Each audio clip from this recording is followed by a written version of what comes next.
Chicken এখন বাঙালির ঘরে ঘরে, বিশেষ করে ব্রয়লার চিকেন। কিন্তু সেই চিকেনে কি কি বিপদ রয়েছে আজকের অফবিট আপনার সামনে আনবে সেই তথ্যই। খুবই বিপজ্জনক এই ধরনের ব্রয়লার চিকেনগুলো। আমার সঙ্গে দুজন এক্সপার্ট রয়েছেন, পরিচয়টা আগে সেরে নিই, তারপর শুনবো আপনাদের কথাও। আমার বাদিকে রয়েছেন ডক্টর শ্যামাশিস বন্দ্যোপাধ্যায়, আর আমার ডান দিকে রয়েছেন প্রাণী বিশ্ববিদ্যালয়ের উপাচার্য পূর্ণেন্দু বিশ্বাস। দুজনের সঙ্গে আপনারা কথা বলতে পারেন 22342424391812। দুটো নাম্বার খোলা রইল আপনাদের জন্য। শুরুতেই সেই তথ্য আপনাদের সামনে আনবো। একাধিক ইউনিভার্সিটি যা নিয়ে গবেষণা করে বিভিন্ন পাবলিকেশনে বিভিন্ন সময় তাদের মতামত প্রকাশ করেছে। কি কি বিপদ লুকিয়ে রয়েছে ব্রয়লার চিকেনে পৃথিবী জুড়ে দেখুন। मुर्गी गाँव जोड़े अंडे का क्या होगा हर लाइफ मिलेगी या तवे पे फ्राई होगा।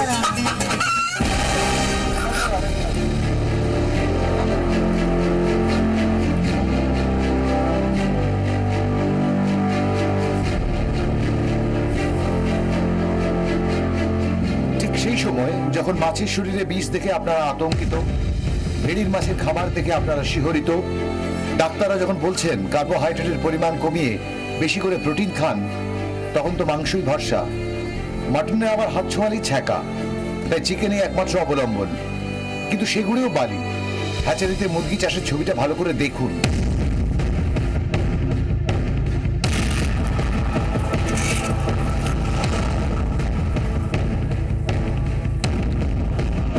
মুরগির বাচ্চা মাত্র 5 সপ্তাহেই অ্যাডাল্ট। মাত্র 1 কেজি 800 গ্রাম ম্যাশ খাওয়ালেই 1 কেজির নিট মাংস।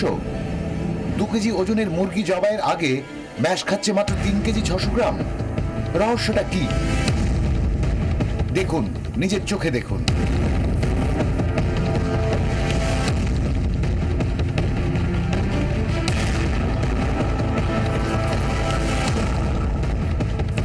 ম্যাশের সঙ্গে মেশানো হচ্ছে ভিটামিন, ক্যালসিয়াম। ইনজেকশন পুশ করে দেওয়া হচ্ছে অ্যান্টিবায়োটিক। চটচট করে বড় হচ্ছে মুরগি, হু হু করে বাড়ছে ওজন। ইনজেকশন আছে, কেউ আই ড্রপ আছে, নোজ ড্রপ আছে, এইভাবে পরপর এইভাবে। খাওয়া দাওয়া ফিট দেওয়া হয়, ফিটের সঙ্গে ধরুন একটু ভিটামিন দেওয়া হয়। আর ডিম যখন আসে, ডিমের আসার আগে ক্যালসিয়ামটা দিলে ডিমটা একটু বাড়ে এবং ডিমের খোসাটা শক্ত হয়। হ্যাঁ, ইঞ্জেকশন সব জায়গায় দেওয়া হয়, ইঞ্জেকশন আর ফিডের সঙ্গে তারা কি মেশাচ্ছে, কি রোগ হচ্ছে তারা বলতে পারবে। এই ব্রয়লারের মুরগি বিক্রি হচ্ছে বাজারে, তারপর তা রান্না করে চেটে পুটে খাচ্ছি আমরা। কিন্তু জানেন কি পিছনে লুকিয়ে রয়েছে কি ভয়ঙ্কর বিপদ? রাজ্যের প্রাণী বিশ্ববিদ্যালয় সাম্প্রতিক একটি সমীক্ষা বলছে, পোলট্রির মুরগি খেলে একাধিক অ্যান্টিবায়োটিক আর কাজ করবে না আপনার শরীরে। রোগ প্রতিরোধ ক্ষমতায় ধীরে ধীরে নষ্ট হয়ে যাবে।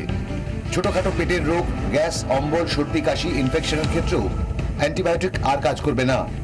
ফলে রোগ সারাতে উচ্চমাত্রার অ্যান্টিবায়োটিকের সাহায্য নিতে হবে ডাক্তারদের। যে অ্যান্টিবায়োটিকের একাধিক কুপ্রভাব পড়বে আমাদের শরীরে। আর এখানেই বিকল্প হিসেবে উঠে আসছে অর্গানিক চিকেন। রাজ্যের প্রত্যন্ত এলাকায় অর্গানিক চিকেন চাষের প্রকল্প নিয়েছে রাজ্যের প্রাণী বিশ্ববিদ্যালয়। প্রশিক্ষণ দেওয়া হচ্ছে গ্রামবাসীদের। ক্যামেরায় কুণাল গাঙ্গুলি ও মনোজ হাজরার সঙ্গে কমলাক্ষ ভট্টাচার্য ও মৌমিতা চক্রবর্তীর রিপোর্ট, 24 ঘন্টা।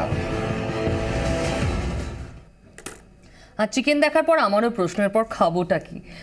ডক্টর ব্যানার্জি, আপনার কাছে শুরুতেই আসবো। চিকেন, ব্রয়লার চিকেন যে পদ্ধতিতে তৈরি করা হচ্ছে, সত্যি আমাদের জন্য কতটা ক্ষতিকর? দেখুন, ব্যাপারটা হচ্ছে যে আপনারা যেটা দেখালেন সেটা হয়তো অনেকটা সত্যি আছে তার মধ্যে, কিন্তু সেখান থেকে একদম হয়তো বলছেন কেন, পুরোটাই তো আমি সেটা দিয়ে আসছি। সেখান থেকে একদম লজিক্যাল কনক্লুশন যে চিকেন খাওয়া যাবে না, এটা টু ফার ফেজেড। ব্যাপারটা হচ্ছে যে এই সমস্যাটা যেখানে অধিক খাবারের প্রয়োজন, আমাদের যত লোক সংখ্যা এটা পৃথিবী জুড়ে, আমাদের ভারতবর্ষ বা পশ্চিমবঙ্গে নয়, আমাদের অনেক খাবারের দরকার, আমাদের অত অপরচুনিটি নেই। সুতরাং এই স্বল্প মাত্রার জায়গাতে আমাদের খাবার বানাতে হবে। এই সমস্ত চিকেন যাদের আপনি ব্রয়লার বলছেন, এরা সবাই কিন্তু জেনেটিক্যালি মডিফাইড এক ধরনের খাবার। মানে আপনি জানেন যে আজ থেকে বছর 8 আগে এই জিএম ফুড নিয়ে সারা পৃথিবী জুড়ে অনেক রকম আলোচনা ইত্যাদি হয়েছিল। এরা কিন্তু সবাই জিএম ফুডের মধ্যে পড়ে। এদের যেটা সমস্যা যে এই তাড়াতাড়ি বড় করার জন্য অনেক রকম অ্যাকশন নেওয়া হয়, তার মধ্যে খাবারে কিছু মেশানো হয়, কিছু জিনিস ইনজেকশন, থাকে, ড্রপস। তাদের কিছু অ্যান্টিবায়োটিক খাওয়ানো হয় যাতে তাদের গ্রোথটা ভালো হয়। এবার আপনি যখন সেই প্রোডাক্টগুলো খাচ্ছেন তখন সেগুলো আপনার শরীরে আসছে। দেখা গেছে যে এই খাবারের মধ্যে কিছু কিছু পদার্থ থাকে যেগুলো আপনার শরীরে ঢুকলে বা মানুষের শরীরে ঢুকলে তাদের ইম্পোটেন্সের চান্সটা একটু বাড়ে, মানে বন্ধাত্ম চান্সটা একটু আচ্ছা। বাড়ে। কিছু কিছু ম্যালিগন্যান্সির চান্স খুব কম কিন্তু বাড়তে পারে। এবং এই অ্যান্টিবায়োটিক যে পার্টিকুলার ইস্যুটা বললেন, এদের যে অ্যান্টিবায়োটিক খাওয়ানো হচ্ছে বা দেওয়া হচ্ছে সেটা হয়তো আপনি আমি খাই না, কিন্তু সমস্যা হচ্ছে যে এদের কাছ থেকে যে ব্যাকটেরিয়াগুলো এদের কাছ থেকে আসে 87% এটা আমেরিকার কথা বলছি আপনাকে, বোথ ব্রয়লার চিকেন যাদের বলছেন বা এমনি চিকেন, অর্গানিক চিকেন যাদের বললেন, তাদের 87% সেই চিকেনেতে ক্যাম্পাইলোব্যাক্টার ইনফেকশন থাকে যেভাবে মিটটা প্রসেসড হয়, এবং কিছু কিছু ইকোলাই থাকে। এবার এই ইকোলাই ব্যাকটেরিয়াটা এরা যদি ওই অ্যান্টিবায়োটিকের আস্বাদ পেয়ে তাদের মধ্যে কোনো রকম জেনেটিক মডিফিকেশন হয়, তখন সেই ইকোলাই আপনার শরীরে বা আমার শরীরে ঢুকলে তাকে মারতে অনেক বেশি অ্যান্টিবায়োটিকের প্রয়োজন হবে। মানে এটা ভয়ানক তথ্য। আমি এই আরো ডিটেইলে জানবো ব্যাপারটা আপনার থেকে থাকবে। ডক্টর ব্যানার্জি, কিন্তু তার আগে টেলিফোনে কেউ রয়েছেন, শুনে নি। বলুন। হ্যালো হ্যালো, চন্দননগর থেকে জামান নাসির বলছি। হ্যাঁ বলুন। বলছি আমার একটা প্রশ্ন, আপনারা একের পর এক অফবিটে যে খাবারের বিপদের সংখ্যা দিয়েছেন আমরা রীতিমতো শঙ্কিত। পাশাপাশি আপনারা যে বিকল্প মুরগি চাষের কথা বলছেন, মাননীয় প্রাণী বিশ্ববিদ্যালয় উপাচার্য আছেন, তার কাছেও আবেদন যে এরা কোথায় পেতে পারি আমরা ঠিকই অর্গানিক বিকল্প ঠিকই, চাষটা, এবং সেই তথ্য আপনাকে দিতেই তো আমাদের অফবিট একের পর এক। আপনি শুনতে থাকুন, ধন্যবাদ ফোন করেছেন বলে। আমি আপনার কাছে আসবো। এই অর্গানিক চিকেন, এটা মানে এই অর্গানিক এখন অনেক কিছু, চা অর্গানিক, চাল অর্গানিক, চিকেনও অর্গানিক, এটা কি? না, অ্যাকচুয়ালি অর্গানিক টার্মটা ঠিক আমরা ওইভাবে ইউজ করতে পারি না। তার কারণ হচ্ছে অর্গানিকটা একটা লেভেল, এবং এই লেভেলটা দিতে গেলে যে অথরিটি এর জন্য দায়িত্বপ্রাপ্ত তাদের কাছ থেকে আপনাকে সার্টিফিকেশান পেতে হবে। আমি যেটা বলতে চেয়েছিলাম সেটা হচ্ছে যে ইটস ন্যাচারাল। আমরা একটা সময় যেগুলো আমরা ইনপুটস, এই যে আপনারা যে কথাগুলো বলছিলেন যে মুরগি চাষ করতে গেলে তাকে যে খাওয়ানো হচ্ছে তাতে অ্যান্টিবায়োটিক থাকছে বা ইঞ্জেকশনস দেওয়া হচ্ছে, এই যে ইনপুটসগুলো, এই ইনপুটসগুলো যদি ন্যাচারাল কন্ডিশনে হয়, যদি গ্রেজিং কন্ডিশনে যা ঘাস পাতা খাচ্ছে, সয়েলের যে ইকোসিস্টেমের যে সমস্ত ফ্লোরাফোনা আছে সেগুলো তারা খেয়ে বড় হচ্ছে, যেটা আগে হতো, সেই ন্যাচারাল সিস্টেমে যে মুরগিগুলো বড় হচ্ছে, তাতে কিন্তু আমরা শরীরের জন্য ক্ষতিকারক যে জিনিসগুলো আমরা বলছি এখন অ্যান্টিবায়োটিক বা এগুলো থাকছে না, তো স্বাভাবিকভাবে সেগুলো গুড ফর হেলথ। তাহলে কি দেশি মুরগি বলতে যেটা বোঝায় সেটা গুড ফর হেলথ? না, দেশি মুরগি বলতে যেগুলো রিয়ারিং হচ্ছে without this artificial input, synthetic কিছু যার শরীরে যাচ্ছে না। পূর্ণেন্দু বাবু, আমি আরো আসবো আপনার কাছে আরো জানতে, কিন্তু তার আগে টেলিফোনে কেউ রয়েছেন, বলুন। হ্যালো। হ্যাঁ বলুন। হ্যাঁ, বলছিলাম যে কিছুদিন আগে পাউরুটি, তারপরে বিভিন্ন ধরনের জিনিসের হলো, এখন মুরগির, এরপরেও হয়তো নিশ্চয়ই আর একটা কিছু আসবে, তা মানুষ খাবেটা কি, এটা একটু জানতে পারি। ধন্যবাদ, শুনতে থাকুন। আর কেউ আছেন?